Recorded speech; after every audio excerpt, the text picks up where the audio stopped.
सुकन्या और अदिति दोनों सौतेली बहनें थी। सुकन्या की माँ आशा का उसके बचपन में ही देहांत हो गया था। उसके पिता मनोहर ने दूसरी शादी की और सुकन्या की सौतेली माँ सरिता के घर में आ गई। सरिता ने आते ही पूरे घर को अपने कब्जे में कर लिया। वो हमेशा सुकन्या से पहले अपनी सगी बेटी अदिति पर ध्यान देती थी। मम्मी ये देखो मेरा नया सूट, शाम के फंक्शन में ये कैसा लगेगा? ये तो बहुत सुंदर लग रहा है, रानी लगेगी बिल्कुल मेरी बेटी। मम्मी वो सुकन्या को क्या दोगी पहनने के लिए? वो भी तो हमारे साथ शादी में जा रही है, पहन लेगी कुछ भी जो उसका मन होगा। मेरे पास इतने पैसे नहीं है कि मैं उसके लिए भी नया सूट खरीदूं। वैसे भी तुम्हारे पापा का भी इतना काम नहीं बचा। मेरे लिए तुम्हें नया सूट लेकर देना जरूरी था। बहुत लोग आएंगे वहाँ, क्या पता कोई तुम्हें अमीर घर का लड़का पसंद कर ले। अरे सरिता, कभी कभी अपनी बड़ी बेटी सुकन्या के बारे में भी सोच लिया करो। वो बेचारी भी तो शादी लायक है। बस आ गए अपनी लाडली बेटी के बारे में चिंता करने। पता नहीं कौन से मनहूस दिन मेरी तुम्हारे साथ शादी हुई थी। जब से आई हूँ एक ही नाम तुम्हारे मुंह पर चढ़ा हुआ है। देखती हूँ सुकन्या सुकन्या। अरे तुम्हारी दूसरी बेटी अदिति भी कुंवारी है, वो भी तुम्हारी ही बेटी है। उसके बारे में भी कुछ सोचा करो। मैं हूँ जो पैसे जोड़ जोड़ कर अपनी बेटी को सूट दिलवाए हैं। अब शाम को चलने की तैयारी कर लो, बहुत बड़े बड़े लोग उस शादी में आएंगे। ये तो मेरी सहेली पुष्पा की बड़ी मेहरबानी है जो उसने हमें एक कार्ड दे दिया, वरना हम गरीबों को इस शहर में और इतनी बड़ी शादी में कौन पूछेगा। मनोहर को पता था कि सरिता का स्वभाव बहुत ही खड़ूस है, इसलिए वो चुपचाप अपने कमरे में चला जाता है। शाम को सब लोग शादी के लिए तैयार होते हैं। अदिति बहुत ही सुंदर सूट पहनकर तैयार होती है। सुकन्या के पास तो कपड़े ही नहीं थे। अचानक मनोहर सुकन्या के पास आता है। सुकन्या बेटी ये ले, ये तेरी माँ की साड़ी है, तू ये पहन कर तैयार हो जा। देख कितनी सुंदर साड़ी है, मेरे संदूक में रखी थी, मैं वही ढूंढ रहा था और आज मुझे मिल गई। पिताजी ये माँ की साड़ी सचमुच, ये साड़ी तो बहुत सुंदर है। शुक्रिया पिताजी, आज आपने माँ की ये साड़ी देखकर मुझे बहुत खुशी दी है। हाँ बेटी, अब ये साड़ी पहनकर जल्दी से तैयार हो जा, देखना तब से सुंदर लगेगी मेरी बिटिया। सुकन्या अपनी माँ की साड़ी पहनकर तैयार हो जाती है। सब लोग शादी में पहुँचते हैं। सरिता जानबूझकर अदिति को ही आगे कर रही थी ताकि वहाँ लोग अदिति को ही देखें। तभी एक बहुत ही बड़े परिवार के लड़के आशीष की नजर सुकन्या पर पड़ती है। सुकन्या बिल्कुल अकेली खड़ी थी। वो लड़का उसके पास आया और उससे बात करने लगा। हेलो, मेरा नाम आशीष है और आपका? जी मेरा नाम सुकन्या है।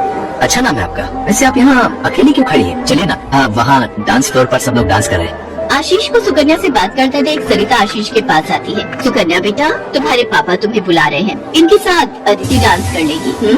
अब हाँ, क्यों नहीं, प्लीज। मनोहर ने तो सुकन्या को बुलाया ही नहीं था। ये सब तो सरिता की चाल थी। थोड़ी देर बाद सुकन्या फिर से खड़ी थी। अदिति आशीष के साथ डांस करने लगती है। आशीष अभी भी सुकन्या की तरफ ही देख रहा था। शायद उसे सुकन्या पसंद आने लगी थी। आशीष पूरी शादी में सुकन्या से बात करने की कोशिश करता रहा, पर बार बार सरिता अदिति को बीच में लाने लगी। पर आशीष के मन में तो कुछ और ही चल रहा था। एक दिन जब सुकन्या घर के काम कर रही थी तो अचानक मनोहर के साथ आशीष और उसके माता पिता आ जाते हैं। सरिता, जाकर जल्दी से चाय नाश्ते का इंतजाम करो। घनश्याम जी अपने बेटे आशीष का रिश्ता हमारी सुकन्या के लिए लेकर आए हैं। क्या? सुकन्या के लिए आशीष का रिश्ता? ये कैसे हो सकता है? मनोहर की बात सुनकर सरिता चौंक जाती है। सुकन्या तो घर के झाड़ पोंछ में मैले कुचैले कपड़ों में मानो ऐसी लग रही थी जैसे कीचड़ में कमल। वहीं अदिति सोफे पर आराम से बैठी थी। सब कुछ आशीष और उसके माता पिता के सामने था। सुकन्या बेटिया, जाओ जल्दी से तैयार हो जाओ। अदिति जाओ अपनी दीदी को तैयार कर दो। कोई जरूरत नहीं है तुम्हें उसे तैयार करने की। तुम उसकी नौकर नहीं हो जो उसे तैयार करो, अपने आप हो जाएगी तैयार। ये रिश्ता उसके लिए आया है, अदिति उसकी नौकरानी नहीं है। अंदर चल रही सरिता और मनोहर की बातें थोड़ी थोड़ी आशीष और उसके माता पिता के कानों में आ रही थी, इसलिए मनोहर बाहर आ जाता है। मनोहर जी, हमारे बेटे आशीष को आपकी सुकन्या उस दिन बहुत पसंद आई थी और वैसे भी हम आशीष के लिए लड़की ढूंढ ही रहे थे, इसलिए अचानक ही आपको मैंने फोन मिला दिया। मेरी सुकन्या तो बहुत किस्मत वाली है जो आप जैसे इतने बड़े घर का रिश्ता उसके लिए आया, वरना हम तो, मैं आपको क्या ही कहूँ। घनश्याम जी आपने सचमुच मुझ पर बहुत बड़ा उपकार किया है। नहीं नहीं मनोहर जी, इंसान दिल से अमीर होता है। आपने अपनी बेटी सुकन्या को जो संस्कार दिए हैं वो किसी धन दौलत से कम नहीं। तभी सुकन्या चाय नाश्ता लेकर आ जाती है। सुकन्या का रिश्ता पक्का हो जाता है। भाई साहब, हमें आपकी सुकन्या बहुत पसंद है। हम तो जल्द से जल्द शादी करके सुकन्या को अपने घर की बहू बनाकर ले जाना चाहते हैं। बस आप शादी की तैयारियां कीजिए। आशीष के माता पिता के मुंह से ये बातें सुनकर मनोहर की खुशी का ठिकाना नहीं था। सुकन्या आज एक बहुत बड़े घर की बहू बनने जा रही थी। आशीष के माता पिता रिश्ता पक्का करके चले जाते हैं। कुछ दिनों बाद सुकन्या की शादी की तारीख निकल आती है। सरिता, मैं देख रहा हूँ जब से सुकन्या की शादी पक्की हुई है तुमने सुकन्या से बात तक करना छोड़ दिया है। ये ठीक नहीं।